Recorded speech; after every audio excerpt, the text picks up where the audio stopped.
Hello students, आज हम लोग अपनी परसेंटेज की क्लास स्टार्ट करने जा रहे हैं। तो सबसे पहली बात आज हम लोग क्या देखेंगे, सबसे पहले आज हम देखेंगे कि परसेंट का मीनिंग क्या होता है। परसेंट का मीनिंग क्या होता है। पर मतलब होता है एक और सेंट मतलब होता है 100। तो पर मतलब 100 के ऊपर एक, तो ये होता है आपका परसेंट का मीनिंग।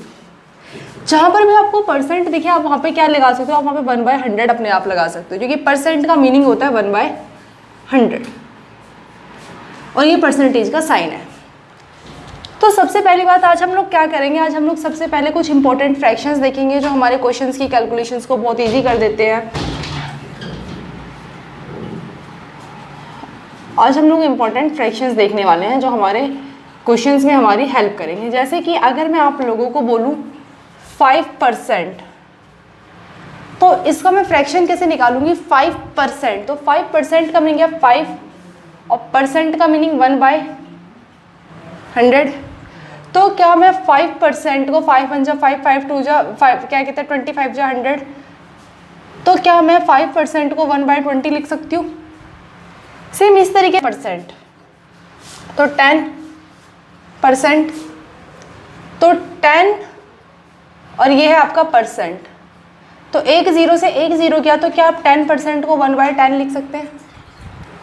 सेम इस तरीके से अगर मैं आप लोगों को बोलूँ 15%, तो 15% का मीनिंग क्या होता है 15%। तो यहाँ से मैंने 5 के टेबल से काटा तो आपका आंसर हो गया 3/20। तो 15% को आप कैसे लिख सकते हो, 15% को आप 3/20 लिख सकते हो। अगर मैं आप लोगों को बोलूँ 20%, तो 20%, तो 20% का मतलब 1/5। अगर मैं 25%, तो 25% का मतलब 25 इंटू 1/100, तो 25 4 जा 100, तो 25% का मतलब 1/4। अगर आपके पास आए 12.5%, तो देखो अब आपको क्या करना है कि अभी तक हम लोग जितने ही फ्रैक्शन कर रहे थे वो सारे के सारे एक इंटीजर्स थे, बट अब आपके मिक्स फ्रैक्शन में आ गए। तो सबसे पहला काम है आपको सॉल्व करना। 2 × 12 24, और 24 में 1 ऐड कर देंगे तो 25/2, और परसेंट का मतलब 1/100, तो 25 से कम 25, 25 चौक 100, तो ऊपर आपके पास क्या बचा, ऊपर बचा आपके पास 1 और नीचे बचा 4 2 जा 8, तो 12.5% का फ्रैक्शन होता है 1/8। इसी तरीके से 37%। अच्छा एक बात बताओ, अगर हम लोग कुछ देखने लगे तो इसमें और इसमें हमें क्या सिमिलरिटी दिख रही है, इन दोनों फ्रैक्शंस में हमें सिमिलरिटी दिख रही है कि शायद ये इसका 3 गुना है।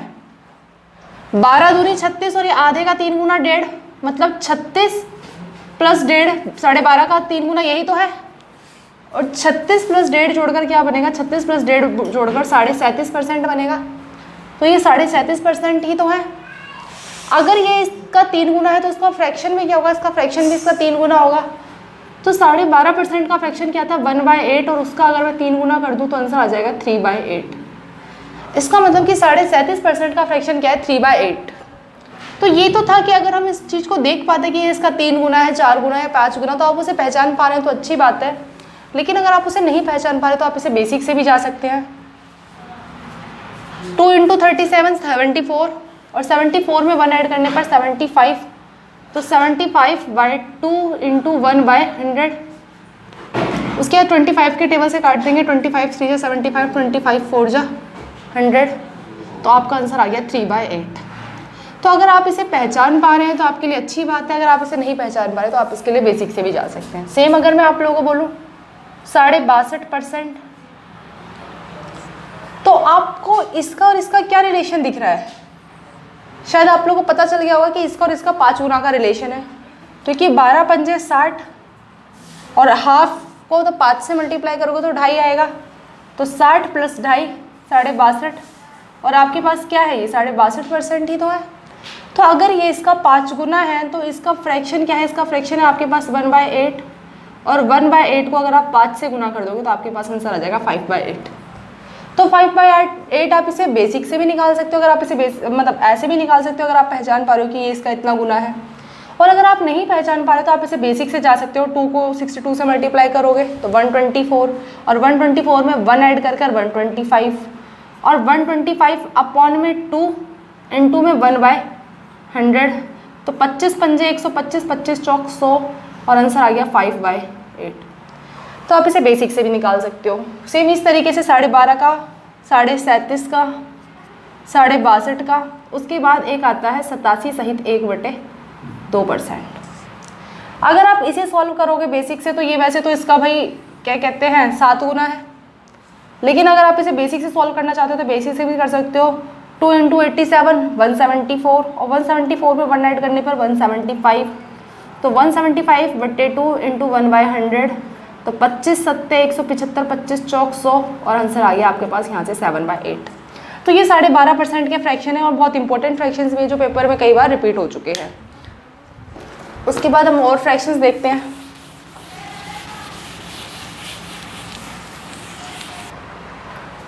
उसके बाद हमारा नेक्स्ट फ्रैक्शन है 9 सहित 1/11%। तो अगर हमारे पास 9 सहित 1/11% है, अगर मैं इसको सॉल्व करूँ तो 11 इंटू 9 99, और 99 प्लस 100 100, तो 100/11 इंटू 1/100। आप 100 से 100 अगर काट दोगे तो आपके पास आंसर क्या आ जाएगा 1/11। सेम इस तरीके से अगर मैं अगला फ्रैक्शन आप लोगों को बोलूँ 18 सहित 2/11%, तो आपको दिख गया होगा कि ये क्या है, ये इसका दुगना ही है, ये इसका दुगना और इसका दुगना ये।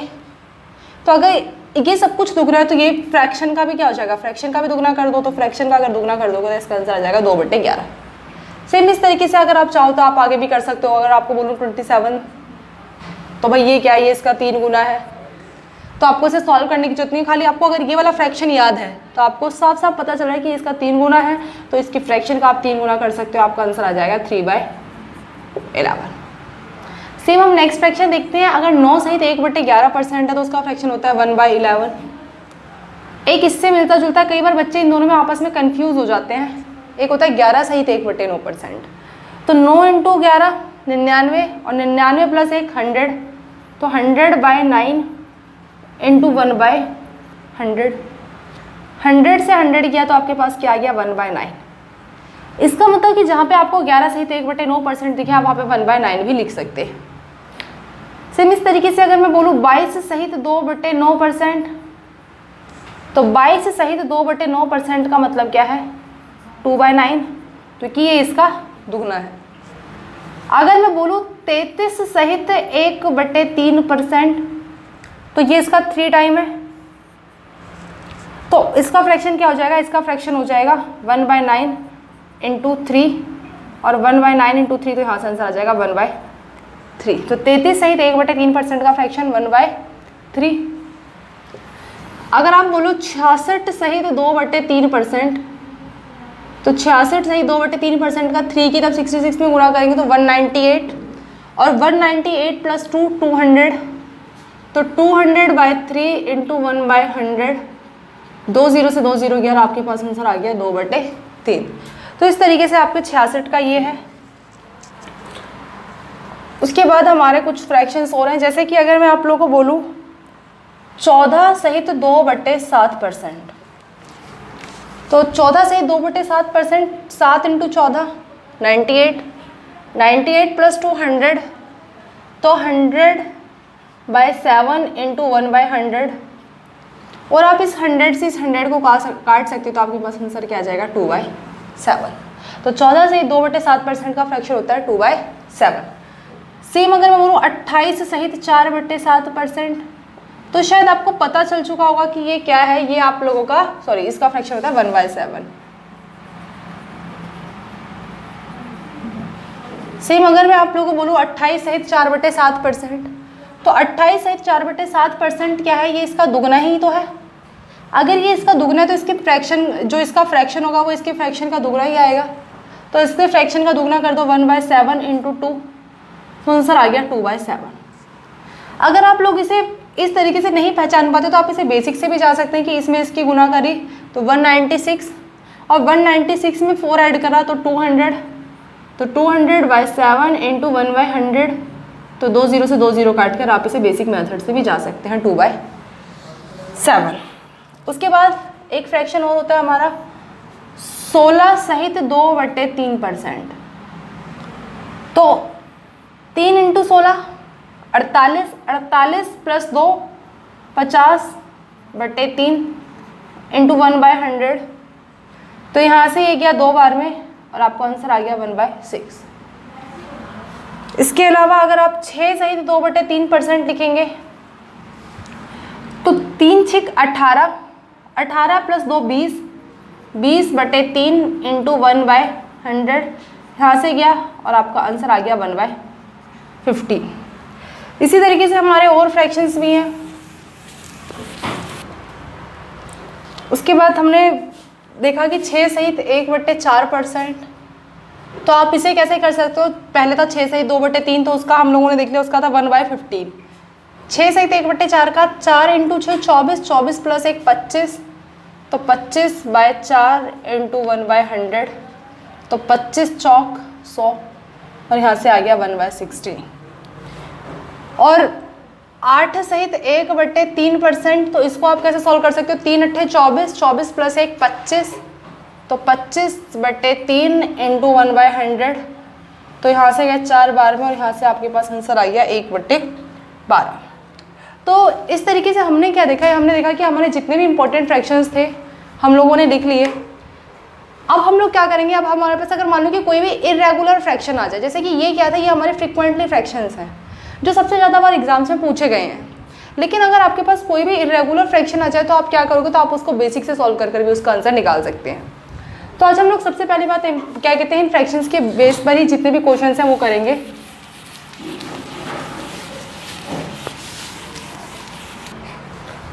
अब हम लोग क्या करेंगे, हम लोग फ्रैक्शन के बेस पे क्वेश्चन करेंगे। जैसे कि हमारे को एक क्वेश्चन बोलता है एक्स वाई से 60% अधिक है, एक्स वाई से एक्स वाई से 60% अधिक है, तो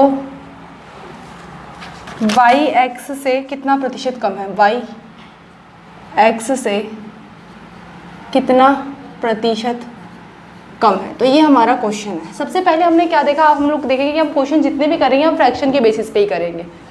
एक्स वाई से 60% अधिक है, तो 60% का फ्रैक्शन क्या, अगर आप लोगों को याद है तो वेल एंड गुड, अगर याद नहीं है तो आप लोग सॉल्व भी कर सकते हैं। तो 60% का फ्रैक्शन मुझे याद है कि 3/5 है। अगर 60% का फ्रैक्शन 3/5 है तो बोला है एक्स वाई से 60% अधिक है। इसका मतलब कि अधिक क्या है, अधिक है मेरा एक्स, एक्स बड़ा है और वाई छोटा है। तो मेरा वाई कितना है और एक्स कितना है, मेरे को ये देखना है। तो बोला है कि वाई से एक्स अधिक है कितना, 60%। तो मैं मानूंगी कि वाई मेरा 5 है और एक्स 5 पर 3 ज़्यादा है, मतलब 5 पर 3 ज़्यादा है, कितना है, 8 है। एक्स वाई से 60% अधिक है, तो आपसे पूछा गया है कि वाई एक्स से कितना प्रतिशत कम है। तो वाई एक्स से कितना प्रतिशत कम है, तो वाई एक्स से 3 कम है। तो कितना कम है, 3।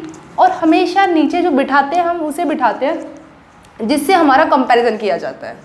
क्योंकि हमें सबसे बड़ा जो डाउट होता है बच्चों का, सबसे बड़ा डाउट ये होता है कि हम लोग नीचे किसे बिठाएं। तो नीचे बिठाने के लिए आपसे क्या पूछा है कि वाई एक्स से, तो आपको जिससे बोला है, जिससे कंपैरिजन करने को बोला है, उस कंपैरिजन वाले पार्ट को आप नीचे बिठाते हैं। तो वाई एक्स से 3 कम है और एक्स की वैल्यू क्या है, इतनी 3/8 इंटू 100। तो वाई एक्स से कितना प्रतिशत कम है, तो 3/8 इंटू 100 परसेंटेज में चेंज करने के लिए।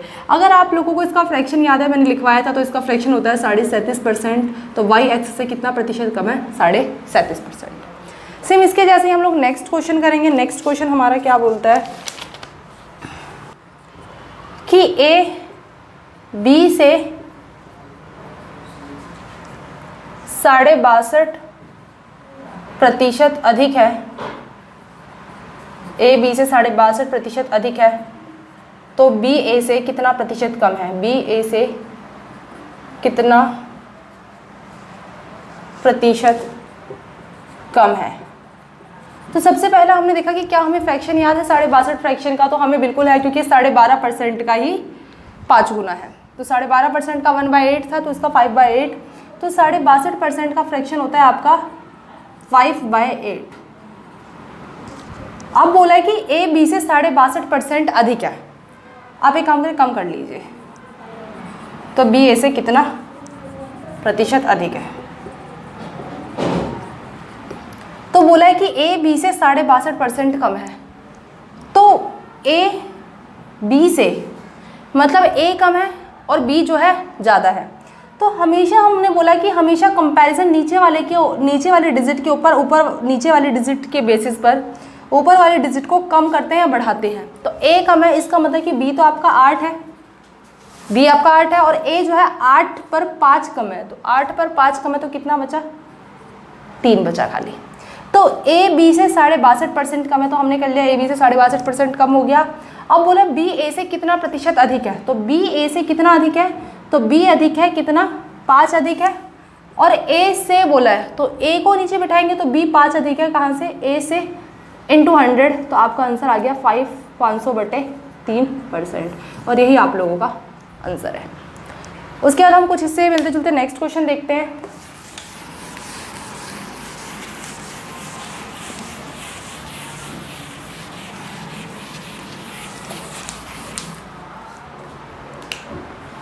जैसे कि मेरा नेक्स्ट क्वेश्चन बोला है ए सी से 50% बड़ा है, ए सी से 50% बड़ा है, बी सी से 25% बड़ा है, तो ए बी से कितने प्रतिशत, ए बी से कितने प्रतिशत बड़ा होगा?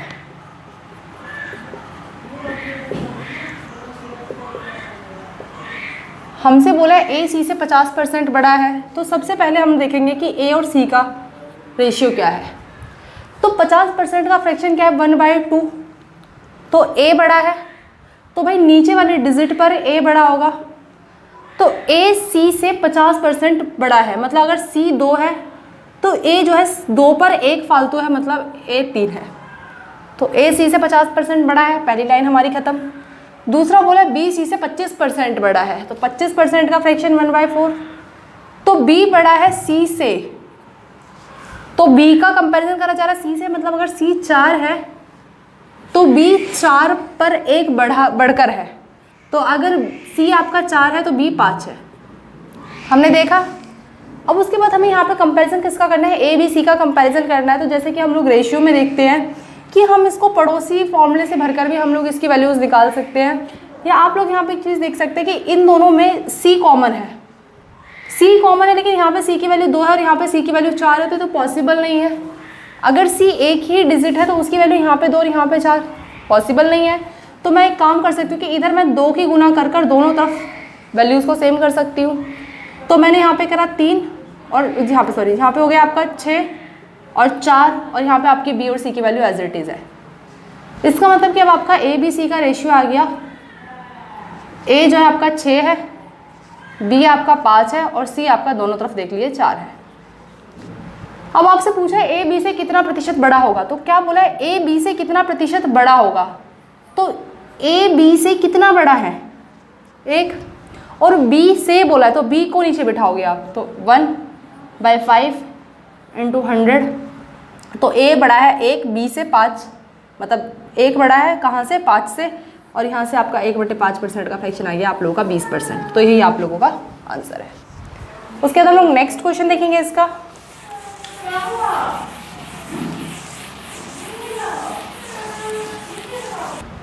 तो हमने यहाँ पे क्या देखा कि x y से 5 गुना लंबा है। इसका मतलब कि x y से 5 गुना लंबा है। अगर y 1 है तो x कितना है? 5, क्योंकि 5 गुना लंबा है। तो y x से कितना प्रतिशत कम है? तो y कितना कम है? x से 4, और x से मतलब कंपैरिजन किससे करा जा रहा है? यहाँ से, और इनटू 100, तो यहाँ से आ गया आपका 20 और 20 चौक 80%। तो यही आप लोगों का आंसर है। उसके बाद हम लोग इसका नेक्स्ट क्वेश्चन देखते हैं। ए बी के 20% के बराबर है, ए बी के 20% के बराबर है, और बी सी के 25% के बराबर है। बी सी के 25% के बराबर है, तो C का कितना प्रतिशत A के बराबर होगा? C A के कितने प्रतिशत के बराबर है? A के कितने प्रतिशत के बराबर है? तो हम सेम यहाँ पे देखेंगे, जैसे हमने पिछला वाला क्वेश्चन देखा कि A B के 20% के बराबर है, तो 20% का फ्रैक्शन 1/5, तो A B के 20% के बराबर है। इसका मतलब कि अगर B 5 है तो A खाली 1 है, A B के 20% के बराबर है। नेक्स्ट लाइन बोला है कि B C के 25% के बराबर है, तो B C के 25% के बराबर है, तो 25% का फ्रैक्शन 1/4, तो C का खाली 25% है B, तो अगर C 4 है तो B 1 है। उसके बाद बोला C A के कितने प्रतिशत के बराबर है। तो देखो सबसे पहले हम लोग इसे देखने से पहले एक चीज़ और देखेंगे कि A B C जो हम लोग को गिवन है, यहाँ पे हमें A और B का रेशियो गिवन है और यहाँ पे हमें B और C का रेशियो गिवन है। तो क्या B दोनों तरफ सेम है? B दोनों तरफ सेम नहीं है। अगर B दोनों तरफ सेम नहीं है तो सबसे पहला काम हम लोग जो करेंगे, हम लोग B को सेम करने का काम करेंगे। अगर B को सेम करने का काम करेंगे तो ये रहा आपका A B का रेशियो A B C, तो A और B का रेशियो 1 और 5 है, B और C का रेशियो 1 और 4 है। तो यहाँ पे हम इसे खाली जगह इसके पड़ोसियों से भर देंगे, तो ये आ गया आपका 1, ये आ गया आपका 5 और ये आ गया आपका 20। तो आपसे पूछा C A के कितने प्रतिशत के बराबर है, तो C जो है A का कितना प्रतिशत है, तो C जो है 20 है A का। तो कंपैरिजन किससे किया जा रहा है? A से, तो C 20 है, A का कितना 1, और परसेंट की बात हो रही है तो 100, तो यहाँ से आपका आ जाएगा कि C A का 2000% के बराबर है। तो यही मेरा आंसर है। उसके बाद मैं नेक्स्ट क्वेश्चन देखती हूँ। क्या गिवन है? क्वेश्चन गिवन है कि A B से 25% अधिक है। सेम हमने देखा जैसे हमने पिछले 2 क्वेश्चन करे, A B से 25% अधिक है, तो 25% का फ्रैक्शन 1/4, तो A B से, तो कंपैरिजन किसका किया जा रहा है? B से किया जा रहा है A का, तो B अगर 4 है तो A जो है इस पर 1 फालतू है, तो 4 पर 1 फालतू है, मतलब B A से 25% अधिक है। यहाँ पे हमारी लाइन क्लियर।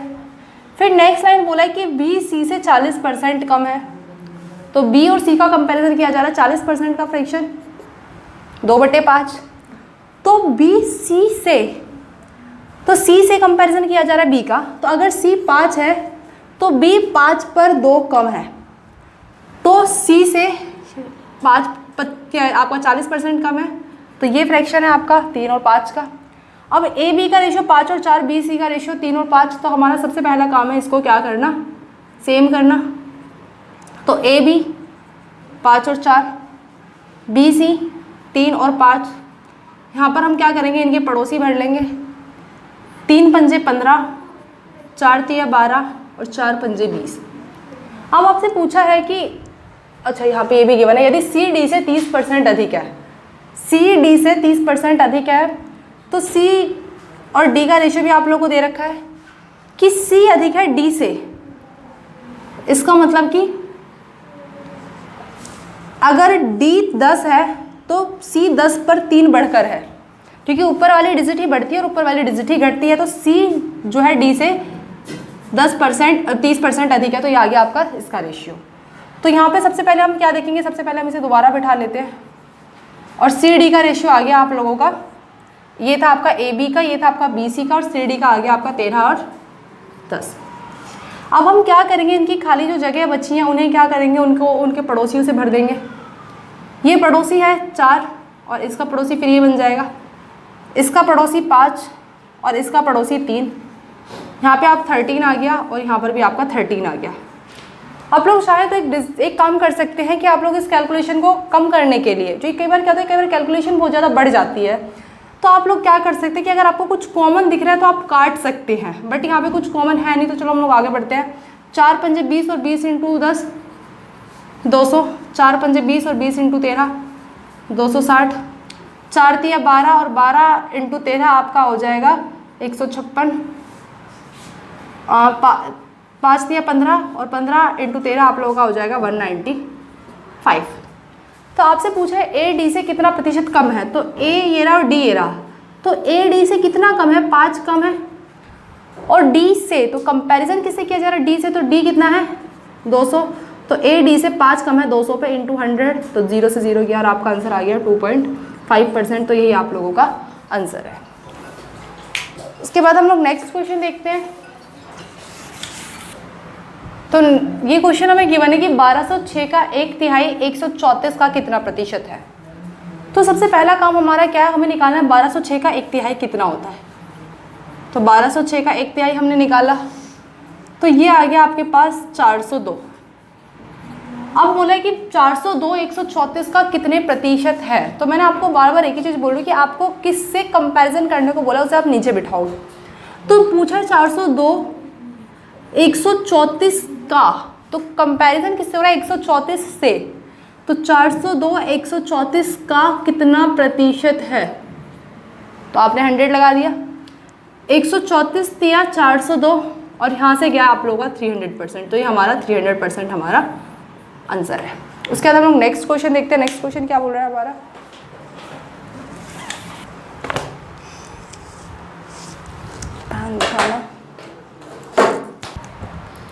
तो हमें पहला क्वेश्चन गिवन है, यदि ए का 120% बी के 80% के बराबर है। देखो सबसे पहला हम लोग को पता है कि का मतलब होता है मल्टीप्लाई। तो क्वेश्चन गिवन है आप लोगों का ए का 120%, ए का 120% बी के 80% के बराबर है। पहली चीज़ हमें ये गिवन है, ठीक है। अगर हम लोग को ये गिवन है तो 100 से 100 काट दिया, यहाँ से हम जितना काट सकते थे हमने काट दिया, 40 दूनी 80, 40 तिया 120, तो यहाँ से हमारे पास बना 3a = 2b। अब होता क्या है कि हम लोगों ने देखा कि ये वाली वैल्यू इंटरचेंज हो जाती है। क्यों इंटरचेंज हो जाती है, जैसे कि हम लोगों ने रेशियो चैप्टर में देखा कि अगर मैं बोलूँ 3a = 2b अगर मैं इन सबको एक कांस्टेंट वैल्यू 1 के बराबर मान लूँ, तो 3a = 1 और a की वैल्यू आ जाएगी आपकी 1/3। सेम अगर मैं नेक्स्ट देखूँ कि 2b = 1, तो b की वैल्यू आ जाएगी आपकी 1/2। तो a और b का रेशियो आप लोगों के पास आ गया 1/3 और 1/2। अगर इनका रेशियो आपके पास 1/3 और 1/2 आ गया तो आपके पास क्या हो जाता है, ये 2:3। तो मैंने यही तो बोला कि वैल्यू आपस में इंटरचेंज हो जाती है, a की वैल्यू 2 और b की वैल्यू 3। तो आपका आंसर आ गया a 2 और b 3। आपसे पूछा गया b + a और b - a, तो b + a और b - a, तो 3 + 2 5/1, तो आपका आंसर आ गया फाइनली 5। तो 5 आपका आंसर है। उसके बाद अगर मैं नेक्स्ट क्वेश्चन में देखो, क्वेश्चन क्या बोला है कि x का 50% y के 30% के बराबर है। तो x का 50% y के 30% के बराबर है। जैसे मुझे गिवन है मैंने ऐसे करा, 100 से 100 गया, 0 से 0 गया, तो मेरे पास आंसर आ गया 5x = 3y। तो कभी भी अगर मैं आप लोग को सीधे से बता दे रही हूँ, अगर कभी भी इस तरीके से गिवन हो तो आप सीधे सीधे इसकी वैल्यू इंटरचेंज कर सकते हो, x की वैल्यू 3 और y की वैल्यू 5। और इसका मैंने बेसिक आपको बता दिया पूरा कि ऐसा हम क्यों करते हैं। ऐसा हम इसलिए करते हैं क्योंकि इन सबको हम एक बराबर कॉन्स्टेंट टर्म के बराबर मानते हैं। तो x की वैल्यू 3 और y की वैल्यू 5। तो आप लोगों से क्या पूछा गया, आप लोगों से x⁻y पूछा गया, तो 3:5 आप लोगों का आंसर है।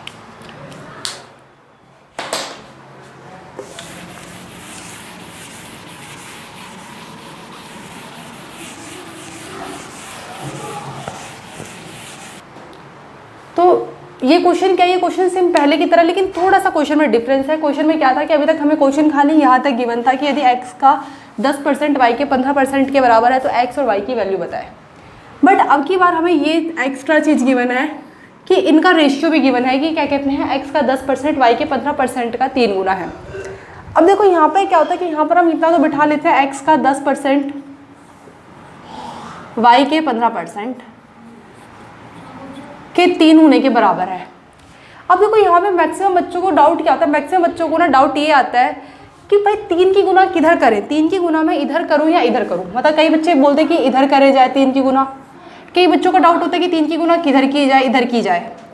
तो देखो आप लोगों को मैं एक चीज़ बता सकती, यहाँ पे मतलब क्या है कि यहाँ पे आया तो हम लोग रेशियो मेथड से बिठा लें, या आपसे एक चीज़ देखो, x का 10% y के 15% का 3 गुना है, तो ये वाला हिस्सा तो ऑलरेडी 3 गुना है।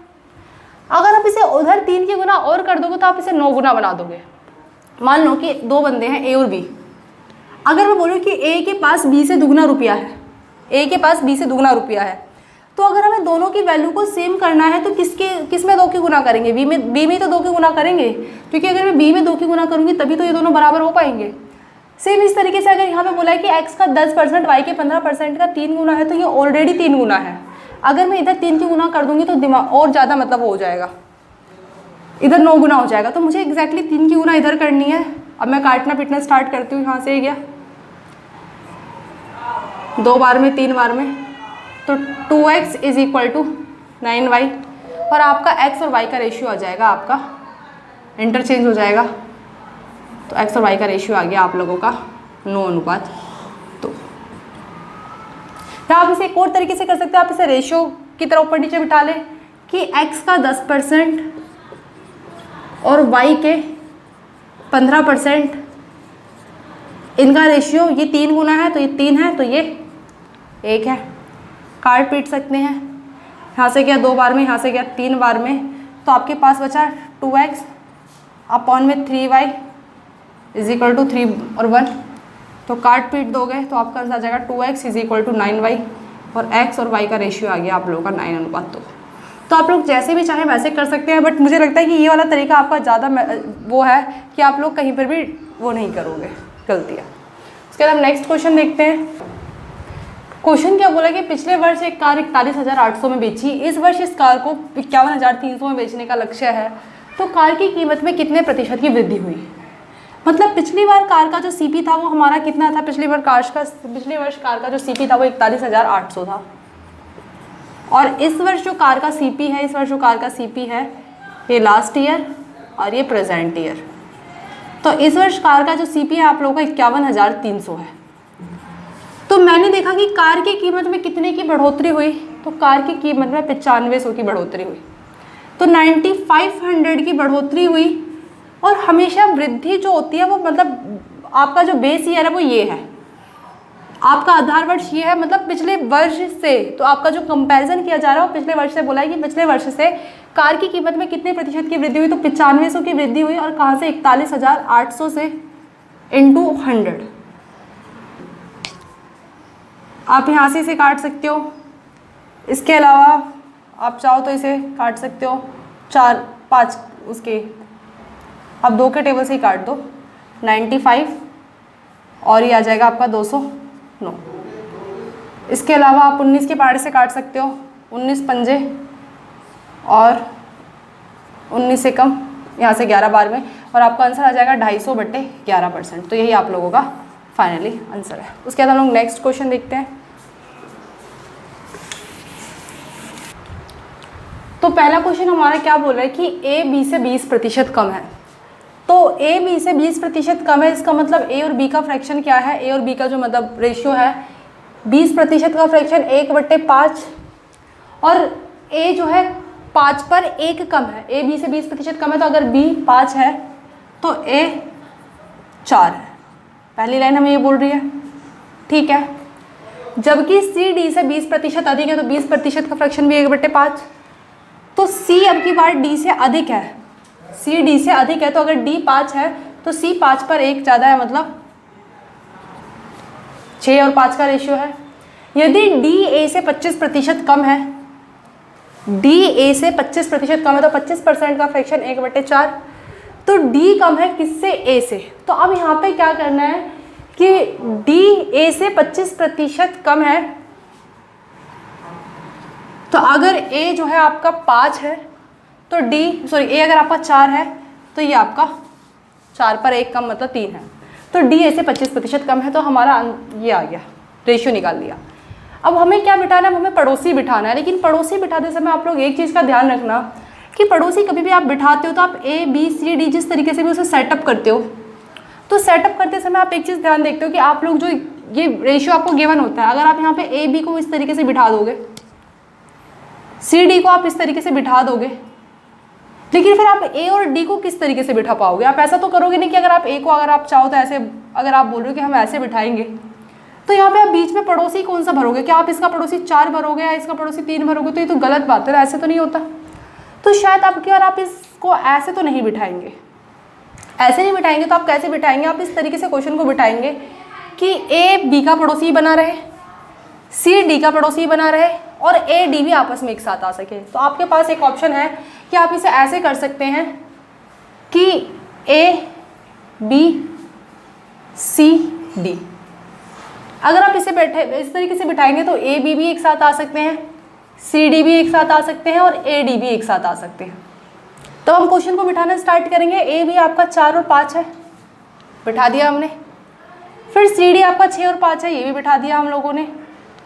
और ए और डी आपका 4 और 3 है, मतलब ए अगर 4 है तो डी 3 है, ये बिठा दिया। अब हमारे पास क्या है, हमारे पास जो खाली जगह है उस पर उनके पड़ोसी भर दिए जाए, और ये हमारा काम का नहीं तो इसे हटा देते हैं। तो हमने पड़ोसी भरा इसका, तो इसका पड़ोसी 4 और इसका पड़ोसी 4, सिम इसका पड़ोसी 5 और इसका पड़ोसी 5, ये आपका 4 और ये आपका 3। उसके बाद मैंने क्या बताया था कि अगर आप लोग चाहो तो इस तरीके से देखो कि इस पूरी लाइन में क्या कुछ कॉमन दिख रहा है, इस तरीके से आपको खड़े में देखना होता है, क्योंकि आप लोग एग्जैक्टली क्या करते हो, मल्टीप्लाई कर रहे होते हो। तो मल्टीप्लाई में आप जितना कॉमन निकाल सकते हो, क्योंकि कॉमन निकालने से आपके पास एक फ़ायदा होगा कि आप मल्टीप्लाई करने से बच जाएंगे। तो इसमें देखा कि इस वाली रो में भी 4 कॉमन है, इस वाली रो में भी 4 कॉमन है, इसमें भी 4 कॉमन है और इसमें भी 4 कॉमन है। तो आप जितना निकाल सकते थे आपने निकाल लिया। अब यहाँ से निकालने के बाद आपके पास बचा 4 पंजे 20, 5 पच्चे 25, 4 पंजे 20, 5 तिया 15 और 6 तिया 18। तो आपका ए बी सी डी का रेशियो आ गया, ए आपका 20 है, बी आपका 25 है, सी आपका 18 है और डी आपका 15 है। अब यहाँ तक तो सही है। अब आपको क्या बिठाना है, अब आपको क्वेश्चन में इस तरीके से आपको ऑप्शन गिवन है, तो आप इस तरीके क्या करोगे। अब आगे आपका रेशियो तो आ गया, अब आगे आपसे बोलने की कोशिश कर रहा है, क्या मैं इसे यहाँ से हटा दूँ। तो आगे आपसे बोला है कि b is equal to 0.75 of c, b is equal to 0.675 of c। अगर मैं इसको यहाँ से काटूँ और 3 0 नीचे लगा दूँ तो ये 25 के पहाड़े में जाएगा 27 बार में और 40। इसका मतलब बोला है कि b और c का जो रेशियो है आपका 27 और 40 है। तो क्या b और c का रेशियो आपका 27 और 40 है, तो इसका मतलब ये चीज़ तो मेरी पहला ऑप्शन गलत है। अगर मैं दूसरे ऑप्शन को देखूँ, दूसरा ऑप्शन को सेटिस्फाई करूँ, तो आपसे बोला गया है c is equal to 0.72 of b। अगर मैं यहाँ से 2 0 हटाऊँ और 1 0 यहाँ पे 2 पॉइंट हटा के 2 0 लगाऊँ, तो आपका जाएगा 4 के पहाड़े में 18 चौक 72 और 25 चौक 100। तो c और b का रेशियो आपका 18 और 25 आ गया। तो क्या ये पॉसिबल है? बिल्कुल है भाई। है बी और सी का जो रेशियो आपका 18 और 25 है। इसका मतलब कि आप लोग का फाइनली आंसर क्या है? आप लोग का फाइनली आंसर ये है। तो हमने क्या देखा? हमने देखा कि सबसे पहला काम हम लोगों ने इनके फ्रैक्शन को बिठाया और फ्रैक्शन निकाले। फ्रैक्शन निकाल के हमने इनका रेशियो बिठाया। फिर रेशियो बिठाते सबने हमने एक और चीज़ ध्यान रखी कि जिस तरीके से हमने रेशियो बिठाया वो एक दूसरे के बगल में बैठ पाए, मतलब ए बी एक दूसरे के साथ बैठ पाए, सी डी एक दूसरे के साथ बैठ पाए और ए डी दोनों एक दूसरे के साथ बैठ पाए। तो हमने इस तरीके से बिठाया। इस तरीके से बिठाने के बाद हमने फाइनली ये रेशियो निकाला 20, 25, 18 और 15। अब इस रेशियो के बाद हम लोगों को ये भी तो देखना कि हमें ऑप्शन किस तरीके के गिवन है। तो हमें ऑप्शन में ये सारी चीज़ें गिवन है। तो अगर हमें ऑप्शन में ये वाली सारी चीज़ें गिवन है तो हम यहाँ से कैसे आंसर फाइंड आउट करेंगे? तो यहाँ पे हमें बी और सी का रेशियो दे रखा है एग्जैक्टली। तो बी और सी का रेशियो पहली इक्वेशन पे तो सेट नहीं हुआ, तो मैंने दूसरी इक्वेशन में देखा तो दूसरी इक्वेशन में जाकर वो अपने आप बैठ गया। तो इसका मतलब मेरा दूसरी इक्वेशन सही है। सेम क्वेश्चन हमारा नीचे है, हम इसे एक और बार करेंगे तो ज़्यादा समझ आ जाएगा। क्वेश्चन बोला है ए बी से 20% कम है। तो ए बी से 20% कम है मतलब ए 4 है तो बी 5 है। फिर बोला है सी डी से 30% अधिक है, तो सी डी से 30% अधिक है तो इसका रेशियो ये हो गया। और डी ए से 25% कम है, मतलब ये आप लोगों का रेशियो हो गया। सेम पिछले क्वेश्चन की तरह हमें बिठाते समय एक चीज़ ध्यान रखनी है कि ये दोनों ये सारे के सारे एक दूसरे के पड़ोसी बैठ पाए, मतलब एक दूसरे के बगल में बैठ पाए। तो हमने देखा कि ए बी को भी एक दूसरे के साथ बिठाना है, सी डी को भी एक दूसरे के साथ बिठाना है और डी ए को भी एक दूसरे के साथ बिठाना है। तो हमने देखा सी डी ए बी, तो ए और बी का रेशियो 4 और 5, सी डी का रेशियो 13 और 10, और डी ए का रेशियो आप लोगों का आ गया 3 और 4। डी और ए का रेशियो आ गया 3 और 4। तो आप लोग क्या देखेंगे, आप लोग देखेंगे कि सबसे पहले आप इनका पड़ोसी भरेंगे। इनका पड़ोसी 4 4 10 10, सॉरी यहाँ पे हम लोगों ने 3 और 4। तो सबसे पहले हम देखेंगे कि क्या हम इनमें से कुछ कॉमन निकाल पा रहे हैं। देखो हमने बोला कि अगर इससे आप लोग निकाल सकते हो तो आप कुछ निकाल दो ताकि आपकी कैलकुलेशन ईजी हो जाए। तो इस वाली रो में भी 4 है, इस वाली रो में भी 4 है, इस वाली रो में भी 4 है और इस वाली रो में भी 4 है। इसके अलावा आप कुछ कॉमन निकाल पा रहे हैं, कुछ भी कॉमन नहीं निकाल पा रहे, तो आपने क्या करा, आपने वैल्यू बिठा दी सी डी ए और बी की। 13 तिया 10 तिया 10 चौक और 5 इंटू 10। तो ये आ गया आपका ए बी सी डी का रेशियो। अब आपका अगर ए बी सी डी का रेशियो आ गया तो अब ए बी सी डी का रेशियो निकालने के बाद हमें देखना है कि उसे हमें इक्वेशन में कैसे पुट करना है, मतलब ऑप्शन किस तरीके से हम लोग उसको निकालेंगे। तो ए बी सी डी का रेशियो आ गया आपका 40 50 39 और 30। अब हमारे पास ये रेशियो आ गया, हम इसे बिठाएंगे कि हमें क्वेश्चन में किस तरीके से सेट करना है। सबसे पहली चीज़ हम लोगों को गिवन है कि b is equal to 0.39 into C. Point हटाएंगे, 2 0 लगाएंगे तो ये आ जाएगा आपका b by C is equal to 39 by और 100। तो क्या b और c का रेशियो 39 और 100 है? नहीं है, मतलब आपकी पहली इक्वेशन गलत। नेक्स्ट इक्वेशन पे जाएंगे तो नेक्स्ट इक्वेशन में हम लोगों को गिवन है कि c is equal to 0.78 into B.